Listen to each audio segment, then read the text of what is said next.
Good morning. Today's Bible reading comes from Genesis 48 through 50, and then we are finished with Genesis. We'll move on to the next one. All right, let's get into it. Sometime after this conversation, Joseph was told, "Your father is ill." He took his two sons, Manasseh and Ephraim, and went to Jacob. When Jacob was told, "Your son Joseph has come," he roused himself and sat up in bed. Jacob said to Joseph, "The strong God appeared to me at Luz in the land of Canaan and blessed me. He said, 'I'm going to make you prosperous and numerous, turn you into a congregation of tribes, and I'll turn this land over to your children coming after you as a permanent inheritance. I'm adopting your two sons who were born to you here in Egypt before I joined you. They have equal status with Reuben and Simeon. But any children born after them are yours. They will come after their brothers in matters of inheritance. I want it this way because, as I was returning to Padan, your mother Rachel, to my deep sorrow, died as we were on our way through Canaan, when we were only a short distance from Ephrath, now called Bethlehem.' Just then Jacob noticed Joseph's sons and said, 'Who are these?' Joseph told his father, 'They are my sons whom God gave to me in this place.' 'Bring them to me,' he said, 'so I can bless them.' Israel's eyesight was so poor from old age he was nearly blind.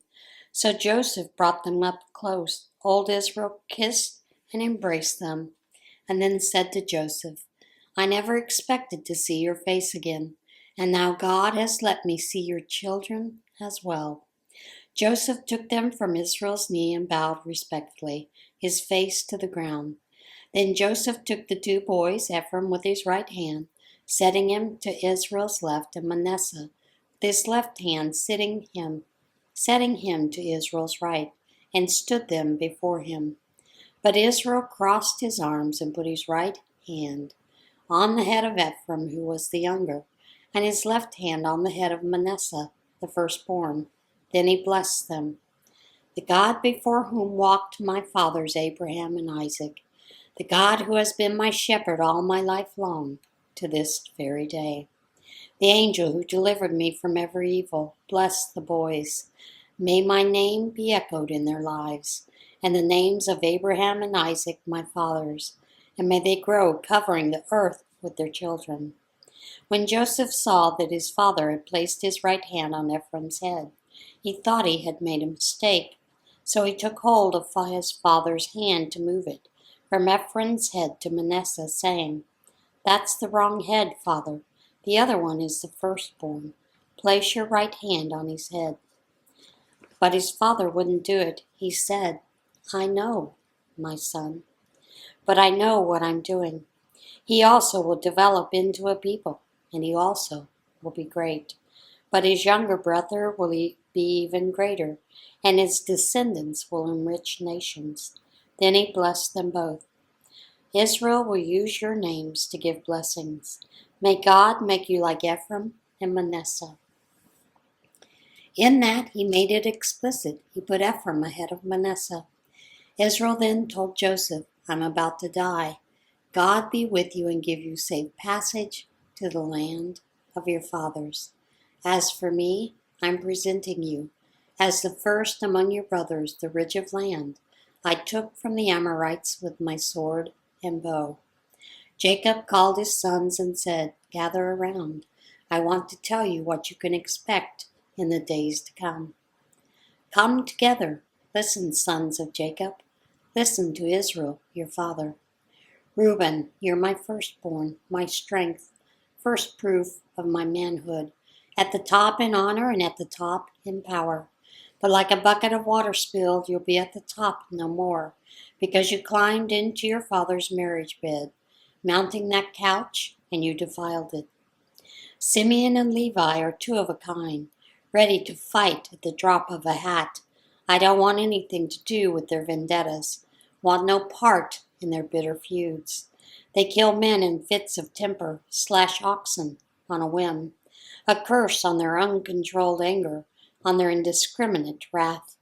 I'll throw them out with the trash. I'll shred and scatter them like confetti through Israel.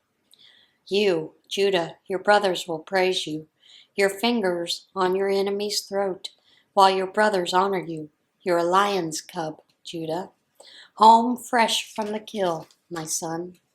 Look at him, crouched like a lion, king of beasts. Who dares mess with him? The scepter shall not leave Judah.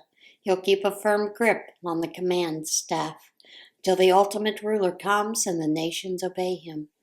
He'll tie up his donkey to the grapevine, his purebred prize to a sturdy branch. He'll wash his shirt in wine and his cloak in the blood of grapes. His eyes will be darker than wine, his teeth whiter than milk. Zebulun settles down on the seashore. He's a safe harbor for ships right alongside Sidon. Issachar is one tough donkey, crouching between the corrals. When he saw how good the place was, how unpleasant the country, he gave up his freedom and went to work as a slave. Dan will handle matters of justice for his people. He will hold his own just fine among the tribes of Israel. Dan is only a small snake in the grass, a lethal serpent in ambush by the road. When he strikes a horse in the heel and brings its huge rider crashing down. I wait in hope for your salvation, God. Gad will be attacked by bandits, but he will trip them up. Asher will become famous for rich foods, candies, and sweets fit for kings. Naphtali is a deer running free that gives birth to lovely fawns. Joseph is a wild donkey by spring, spirited donkeys on a hill. The archers with malice attacked, shooting their hate-tipped arrows. But he held steady under fire, his bow firm, his arms limber, with the backing of the champion of Jacob, the shepherd, the rock of Israel. The God of your father, may he help you. And may the strong God, may he give you his blessings. Blessings tumbling out of the skies, blessings bursting up from the earth, blessings of breast and womb. May the blessings of your father exceed the blessings of the ancient mountains, surpass the delights of the eternal hills. May they rest on the head of Joseph, on the brow of the one consecrated among his brothers. Benjamin is a ravenous wolf. All morning he gorges on his kill. At evening divides up what's left over. All these are the tribes of Israel, the 12 tribes. And this is what their father said to them as he blessed them, blessing each one with his own special farewell blessing. Then he instructed them, I'm about to be gathered to my people. Bury me with my fathers in the cave, which is in the field of Hephron the Hittite, the cave in the field of Machpelah, facing Mamre in the land of Canaan. The field Abraham bought from Hephron the Hittite for a burial plot. Abraham and his wife Sarah were buried there. Isaac and his wife Rebekah were buried there. I also buried Leah there. The field and the cave were bought from the Hittites. Jacob finished instructing his sons, pulled his feet into bed, breathed his last, and was gathered to his people. Joseph threw himself on his father, wept over him, and kissed him. Joseph then instructed the physicians in his employ to embalm his father. The physicians embalmed Israel. The embalming took 40 days, the period required for embalming. There was public mourning by Egyptians for 70 days. When the period of mourning was completed, Joseph petitioned Pharaoh's court. If you have reason to think kindly of me, present Pharaoh with my request. My father made me swear, saying, I am ready to die.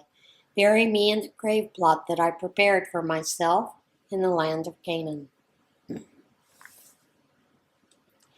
Please give me leave to go up and bury my father. Then I'll come back. Pharaoh said, Certainly, go and bury your father, as he made you promise under oath.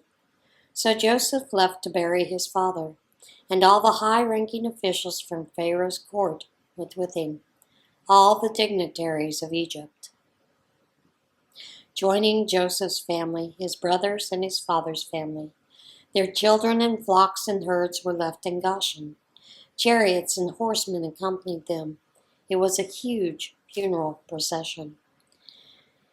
Arriving at the Atad threshing floor just across the Jordan River, they stopped for a period of mourning, letting their grief out in loud and lengthy lament. For 7 days, Joseph engaged in these funeral rites for his father. When the Canaanites who lived in that area saw the grief being poured out at the Atad threshing floor, they said, "Look how deeply the Egyptians are mourning." This is how the site at the Jordan got the name Abel Mizraim, Egyptian lament. Jacob's sons continued to carry out his instructions to the letter. They took him on into Canaan and buried him in the cave in the field of Machpelah, facing Mamre, the field that Abraham had bought as a burial plot from Ephron the Hittite. After burying his father, Joseph went back to Egypt. All his brothers who had come with him to bury his father returned with him. After the funeral, Joseph's brothers talked among themselves. What if Joseph is carrying a grudge and decides to pay us back for all the wrong we did him? So they sent Joseph a message.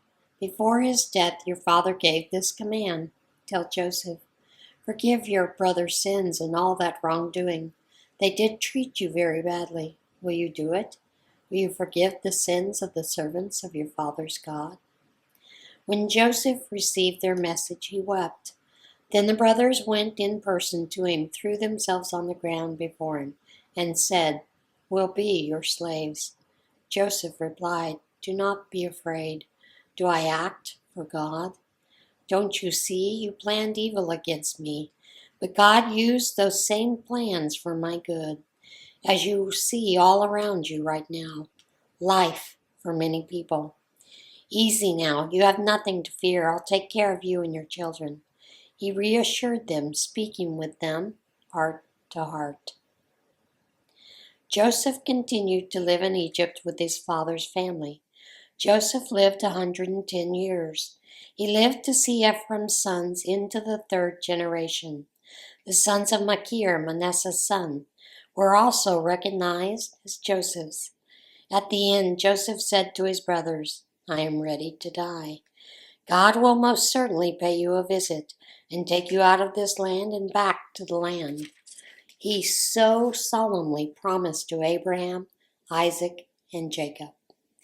Then Joseph made the sons of Israel promise under oath, "When God makes his visitation, make sure you take my bones with you as you leave her here." Joseph died at the age of 110 years. They embalmed him and placed him in a coffin in Egypt. And that is it for this Bible reading. As always, get in touch with God today, and I'll see you again tomorrow. Bye.